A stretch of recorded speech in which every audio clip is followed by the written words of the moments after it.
दांव पर होगी। पांचवें चरण में लखनऊ, मोहनलालगंज, रायबरेली, अमेठी, जालौन, झांसी, हमीरपुर, बांदा, फतेहपुर, कौशांबी, बाराबंकी, फैजाबाद, कैसरगंज और गोंडा जैसी लोकसभा सीटें हैं, जिसमें आपको बता दें कि 10 सीटें सामान्य श्रेणी की हैं और 4 अनुसूचित जाति के लिए आरक्षित हैं। पिछले लोकसभा चुनाव के परिणाम की अगर हम बात करें तो 13 सीटों पर कमल खिला था, जबकि एकमात्र सीट रायबरेली कांग्रेस के खाते में गई थी। लखनऊ में जहां बीजेपी से केंद्रीय रक्षा मंत्री राजनाथ सिंह का मुकाबला सपा के रविदास मेहरोत्रा से है, तो वहीं मोहनलालगंज में भाजपा प्रत्याशी केंद्रीय राज्य मंत्री कौशल किशोर और इंडिया गठबंधन प्रत्याशी पूर्व मंत्री आरके चौधरी के बीच कांटे की टक्कर देखने को मिल रही है। रायबरेली में कांग्रेस से राहुल गांधी और बीजेपी से दिनेश प्रताप सिंह चुनावी मैदान में हैं। कैसरगंज में बीजेपी से करण भूषण और सपा के आपको बता दें भगत राम चुनाव लड़ रहे हैं। इसके अलावा अगर अमेठी सीट की बात करें तो बीजेपी से स्मृति ईरानी का मुकाबला कांग्रेस के केएल शर्मा से है। और वहीं पांचवा दौर जो है उस चुनाव प्रचार का शोर आज कुछ ही घंटे बाद जो है थम जाएगा। इसमें किसका जोर चलेगा, इस मुद्दे पर आज हम चर्चा करने वाले हैं एक खास पैनल के साथ, लेकिन उससे पहले ये रिपोर्ट देखिए। लोकसभा चुनाव के 14 सीटों पर आज शाम को जो प्रचार है वो पूरी तरीके से थम जाएगा। ये फेज अहम इसलिए भी है क्योंकि रक्षा मंत्री राजनाथ सिंह, राहुल गांधी और स्मृति ईरानी की जो प्रतिष्ठा है वो पूरी तरीके से दांव पर लगी है। आपको बताते चले कि सभी राजनीतिक दलों ने अपनी पूरी ताकत झोंक दी है। साथ ही आज अगर बात की जाए तो अमित शाह अमेठी में, वही भारतीय जनता पार्टी जो प्रत्याशी हैं स्मृति ईरानी, उनके लिए रोड शो निकाल रहे हैं। रक्षा मंत्री राजनाथ सिंह आज लखनऊ आ गए हैं और अपने चुनावी क्षेत्र लखनऊ में कई लाखों का जो दौरा है वो करेंगे। और साथ ही सपा अध्यक्ष अखिलेश यादव आज सुल्तानपुर और अंबेडकर नगर में है और कांग्रेस नेता राहुल गांधी बाराबंकी में प्रचार कर रहे हैं। प्रियंका गांधी रायबरेली में घर घर जाकर वोट मांग रही हैं और पांचवें चरण के इन सभी लोकसभा क्षेत्रों के लिए 144 प्रत्याशी चुनावी मैदान में हैं और स्वतंत्र और निष्पक्ष चुनाव कराने के लिए शनिवार शाम 6 बजे से चुनाव प्रचार पर प्रतिबंध लग जाएगा और प्रचार की अवधि खत्म होने के बाद इन निर्वाचन क्षेत्रों में सभी राजनीतिक दलों से बाहरी कार्यकर्ताओं और पदाधिकारियों की मौजूदगी पूरी तरीके से प्रतिबंध रहेगी।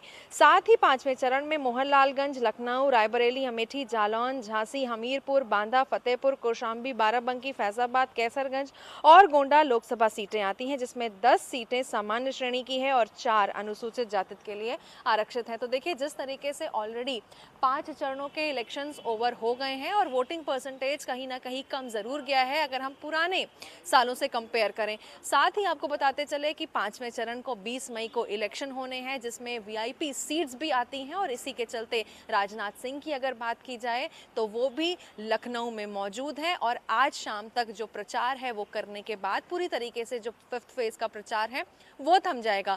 ऐसे में भारतीय जनता पार्टी लगातार अपनी ताकत झोंकती नजर आ रही है और ऐसे में उम्मीद यही की जा रही है कि इस बार फतेह भी हासिल करेंगे, क्योंकि उत्तर प्रदेश की बात की जाए तो 80 सीटों के साथ सबसे बड़ा राज्य है। लखनऊ से वीडियो जर्नलिस्ट अर्शद के साथ मैं निकिता सरीन, इंडिया न्यूज के लिए। तो इस मुद्दे पर आज चर्चा करेंगे। जो पैनल हमारे साथ मौजूद है उनसे आपका परिचय करा देते हैं। प्रशांत राठौर हमारे साथ प्रवक्ता बीजेपी के जुड़ रहे हैं, अशोक तिवारी हमारे साथ सपा के प्रवक्ता जुड़ रहे हैं और एचएन उपाध्याय कांग्रेस के प्रवक्ता हैं, मनीष अग्रवाल जी राजनीतिक विश्लेषक। आप सभी लोगों का बहुत बहुत स्वागत है सर। प्रशांत राठौर जी, सबसे पहले आपके पास आते हुए, चूंकि देखिए 4 चरणों का वोटिंग जो है वो तो संपन्न हो चुका है। 5वें चरण के लिए चुनाव प्रचार आज थम जाएगा और 20 मई को वोटिंग होनी है, लेकिन इन सब के बीच जो 4 चरणों का मतदान हुआ है उसको देखने के बाद अब देखिए विपक्ष की तरफ से लगातार ये कहा जा रहा है, जो है इंडिया गठबंधन के जो लोग हैं, तमाम जो राजनीतिक पार्टियां हैं, वो चाहे आम आदमी पार्टी हो, कांग्रेस हो, सपा हो, कोई ये कह रहा है कि बीजेपी 140 सीटें पाना मुश्किल हो जाएगा, कोई ये विपक्षी दल कह रहा है कि 200 सीटें पाना मुश्किल हो जाएगा। यानी कि जो आपको 400 का नारा है, 400 पार का, वो साकार नहीं होगा, ऐसा विपक्ष का मानना है। देखिए पिछले चौथे चरण तक कुल 380 सीटों पर मतदान हुआ देश की। चौथे चरण में उत्तर प्रदेश में 13 सीटों पर मतदान हुआ था। इन 380 सीटों पर मतदान के बाद से जो हमारा पार्टी का इंटरनल सर्वे है, हमारे बूथ अध्यक्षों की रिपोर्ट है, उसके अनुसार हम 250 से ज्यादा सीटें चौथे चरण तक जीत रहे हैं। ये हमारी इंटरनल रिपोर्ट है, हमारे पार्टी का इंटरनल सर्वे है, जो हमारे रोज बूथ अध्यक्षों की रिपोर्ट आती है, उसके आधार पर हम कह रहे हैं। आप अगर पांचवें चरण की बात करें तो 2019 में भारतीय जनता पार्टी और गठबंधन को 41 सीटें मिली थी इन 49 सीटों में से, और भारतीय जनता पार्टी अकेले 40 सीटों पर चुनाव लड़ी थी, जिसमें से 32 सीटें भारतीय जनता पार्टी को मिली थी। कांग्रेस को इन 49 सीटों में से शायद एक सीट, मुझे मेरी जानकारी के अनुसार एक सीट मिली थी, वो भी रायबरेली की।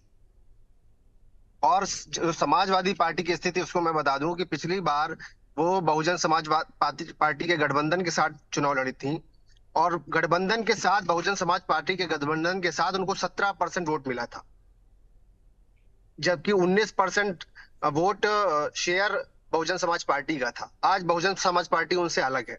कांग्रेस के पास सिर्फ 6% वोट था। आप ये बताइए कि 17 और 6 मिला के वो कितना तीर मार रहे हैं, मुझे पता नहीं है।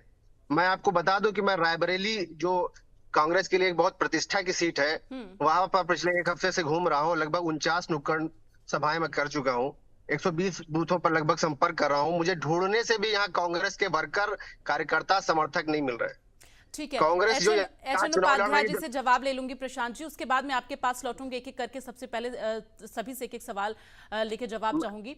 एचएन उपाध्याय जी, एक लाइन में कंप्लीट करूंगा मैं अपनी बात को। ठीक है प्रशांत जी। मैं बता रहा हूँ कि रायबरेली लोकसभा जो कांग्रेस की प्रतिष्ठा की सीट है, यहाँ पर वो बूथ स्तर पर कांग्रेस के पास न तो कोई बस्ता लगाने वाला है, न बूथ वर्कर है। वो समाजवादी पार्टी के कार्यकर्ताओं के दम पर चुनाव लड़ने का प्रयास कर रहे हैं, और समाजवादी पार्टी के कार्यकर्ताओं की कोई रुचि नहीं है, कोई इंटरेस्ट नहीं है राहुल गांधी को चुनाव जिताने में। उनका कहना है, मेरी बात हुई कुछ वर्कर से, गाँव के वर्कर से, उन्होंने कहा कि भाई राहुल गांधी तो हमको 5 साल नजर नहीं आने वाले, कहीं पर इनको जिता के हम करेंगे क्या? कम से कम यहाँ पर जो भारतीय जनता पार्टी के प्रत्याशी हैं, दिनेश प्रताप सिंह, वो लोकल प्रत्याशी हैं, तो हम व्यक्तिगत रूप से उनको जानते हैं। उनको संपर्क कभी भी जरूरत पड़ेगी तो हम उनके दरवाजे पे जाकर उनसे अपना काम तो करा सकते हैं। इसलिए समाजवादी पार्टी का कोई भी वोट यहाँ रायबरेली में भी डाइवर्ट नहीं हो रहा है, जो इनकी प्रतिष्ठा की सीट है कांग्रेस पार्टी की।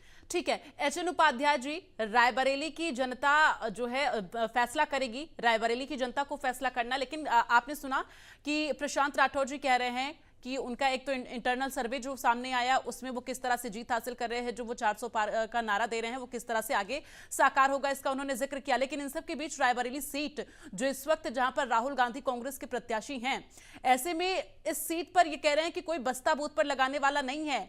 लोग कह रहे हैं कि मैं वोट किस लिए करूं, राहुल गांधी 5 साल नजर आने वाले नहीं है। जवाब दीजिए। ऐसा है कि जैसा प्रशांत जी हमारे भाई कह रहे हैं, इसका उल्टा कर लीजिए आप।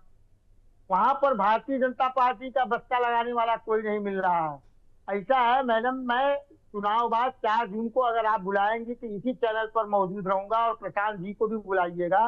राहुल गांधी जी रिकॉर्ड तोड़ मतों से वहां पर जीत रहे हैं, और भारतीय जनता पार्टी के प्रत्याशी की जमानत जब्त होगी। देख लीजिएगा, जो देश में 2-4 सीट सबसे अधिकतम जीत वाले में होती है, रायबरेली की सीट राहुल गांधी जी जीत रहे हैं। और ये कह रहे समाजवादी पार्टी के लोग। देखिए 2019 में भी यही हुआ था कि रायबरेली सीट, जिन 14 सीटों पर 20 मई को मतदान होना, 13 सीटों पर तो बीजेपी ने बाजी मार ली थी। एक सीट रायबरेली की बची थी जिस पर कांग्रेस पार्टी ने अपना जो है परचम लहराया था। लेकिन इस बार उस सीट को लेकर भी तमाम जो अटकलें लगाई जा रही हैं। एचएन उपाध्याय जी। मैडम ऐसा है कि 2019 के चुनाव की परिस्थितियां अलग थी, उसको आज से क्यों जोड़ रही हैं? 5 साल में जो इन्होंने वादा किया था, जिस तरह से वादा खिलाफी जनता के साथ किया, 5 साल बाद 2019 में पुलवामा का जो तथाकथित राष्ट्रवाद था, राष्ट्रवाद के ओर में ले लिया था पुलवामा कांड ने। अब वो पुलवामा कांड वो अलग बात है, उसकी जांच आज तक नहीं हो पाई। 400 किलो आरडीएक्स किसने? ठीक है, तो इस बार कितनी सीट कांग्रेस पार्टी जीत रही है, कितनी सीट इंडिया गठबंधन जीत रही है? मैडम, तो मैंने बता दिया है आपको, रायबरेली सीट में रिकॉर्ड तोड़ मतों से राहुल गांधी जी जीत रहे हैं, वो आप भी समझ रही होंगी। अब यहाँ पर कहेंगी न कहे प्रशांत जी, तो एकदम ऐसी बात कह रहे हैं, उल्टा की कहने की बात नहीं है। उनके कार्यकर्ता वहां पर नहीं मिल रहे हैं। और अमेठी भी हम जीत रहे हैं, ये दोनों सीट जीत रहे हैं, बाराबंकी जीत रहे हैं कांग्रेस। तो राहुल गांधी 2019 में अमेठी क्यों नहीं जीत पाए, एचएन उपाध्याय जी? अरे मैडम जी, जीत हार लगी रहती है। 2019 में जो वादा किया था वो पूरा नहीं किया। स्मृति ईरानी जी 13 रुपए किलो चीनी नहीं ना मिली।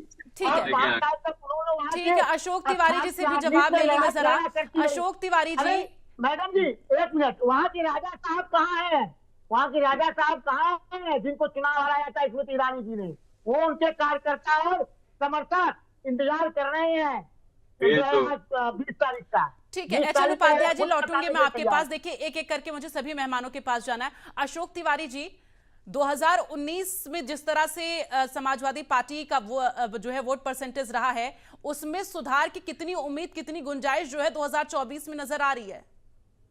जी देखिए मैम, ये चुनाव परिवर्तन का चुनाव है, 2024 का चुनाव बदलाव का चुनाव है।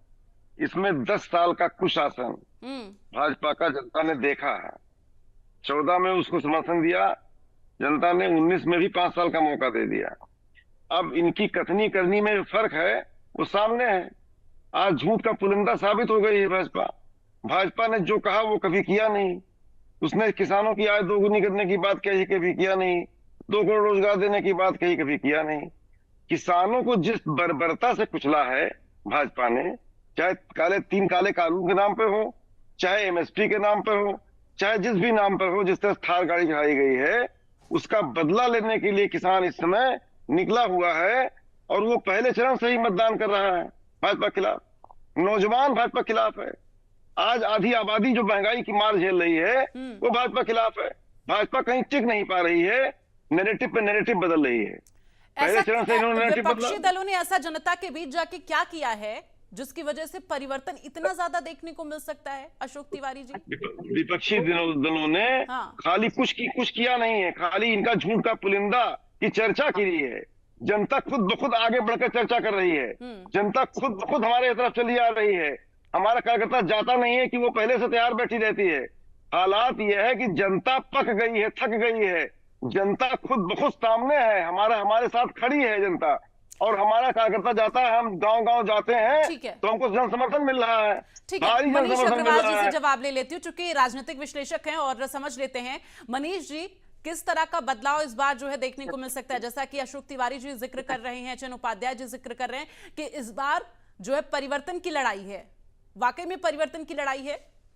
देखिए, मुझे लगता है विपक्ष ने अभी से चुनाव छोड़ दिया है ये कह के कि ये जनता का चुनाव है। जो पार्टी यूपी में 1 सीट जीतती थी, जिसका वोट प्रतिशत पिछली बार रायबरेली में 85 से 55% हो गया, वो पूरे भारत में सबसे बड़ी सीट का दावा कर रही है। मैं आपको यूपी का कुछ डेटा देता हूँ। यूपी के परिप्रेक्ष्य में हम लोग बात करते हैं। यूपी 7 साल में इस समय रेवेन्यू सरप्लस राज्य है। यूपी ने पिछले साल 1 लाख करोड़ से ज्यादा जीएसटी दिया है। यूपी इस समय भारत में दूसरा सबसे औद्योगिक में अच्छा प्रदेश है। यूपी नंबर 2 पे है इंडिया में।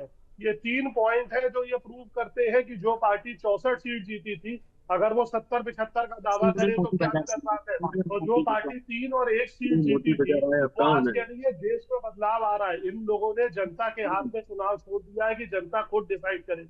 दूसरे, ये जो फिगर बार बार चलाते हैं कि वोटिंग परसेंटेज कम हो रहा है, मैं आपको एसबीआई की रिपोर्ट लिखित में भेज सकता हूँ कि वोटिंग परसेंटेज में चेंज है, लेकिन नंबर ऑफ वोटर्स जिन्होंने पोलिंग 2019 में करी थी, उसमें 8 से 9 लाख का बदलाव था फर्स्ट और सेकंड फेज में, जिसमें महिलाओं ने 8 लाख में 65% ज्यादा वोटिंग करी थी। तो जो पिछली बार का वोट था वो इंटैक्ट है। कोई एंटी इनकम्बेंसी का वोट नहीं दिख रहा है। ये लोग जनता पे छोड़ के जनता को मोबिलाइज कर रहे हैं। कोई एक नैरेटिव बन पाया क्या? बेरोजगारी का नैरेटिव बन पाया क्या? आरक्षण का नैरेटिव बन पाया? नहीं बन पाया। तो अब संविधान की कॉपी लेके चल रहे हैं। जिस पार्टी ने देश को 70 साल 2 संविधान से चलाया, वो आज कह रही है संविधान खतरे में है। अगर जनता इन चीजों को समझ रही होगी तो जरूर इवैल्यूएट करेगी और जरूर अपने वोटिंग करते वक्त इन चीजों को ध्यान में रखेगी। ठीक है मनीष जी, देखिए एक बड़ा सवाल यह है, चूंकि और भी तमाम राजनीतिक विश्लेषक जो हैं वो चर्चा के दौरान ये कह चुके हैं कि संगठन जो है, अगर भारतीय जनता पार्टी का जिक्र करते हैं तो वहां पर उम्मीदवार नहीं संगठन चुनाव लड़ता है। संगठन की मजबूती जो होती है वो जनता के बीच में देखी जाती है और जनता जो है देखती है। लेकिन अगर विपक्ष की बात करें तो तमाम राजनीतिक विश्लेषक जो है वो ये कहते हैं कि विपक्ष जो है उसमें उम्मीदवार चुनाव लड़ते हैं, संगठन चुनाव नहीं लड़ रहा है। इसके साथ ही सबसे बड़ी बात यह कि जो तमाम इंडिया गठबंधन के विपक्षी दल हैं, इनके पास जो आंकड़े हैं, जो लगातार जिक्र कर रहे हैं कि भारतीय जनता पार्टी, आम आदमी पार्टी का जिक्र करें, वो कह रही 200 पार की नहीं जा सकती। अगर हम जो है मल्लिकार्जुन खड़गे की बात करें, वो ये कहते हैं कि 140 के पार नहीं जा रही है। तो ऐसे में उन्हें खुद आंकड़े नहीं समझ में आ रहे कि भारतीय जनता पार्टी कितना सीट पा रही, कितना नहीं, और जो है इंडिया गठबंधन को कितनी सीट मिलने वाली है। दीप्ति जी, आप बिल्कुल सही कह रही है। भारतीय जनता पार्टी में न कैंडिडेट चुनाव लड़ता है, न कार्यकर्ता चुनाव लड़ते हैं। प्रधानमंत्री जी ने बिल्कुल साफ अपनी रैली में कहा है कि कमल का फूल चुनाव लड़ रहा है। आपको कमल के फूल को वोट देना है, कैंडिडेट को नहीं देखना है, और अपने वादों की डिलीवरी के लिए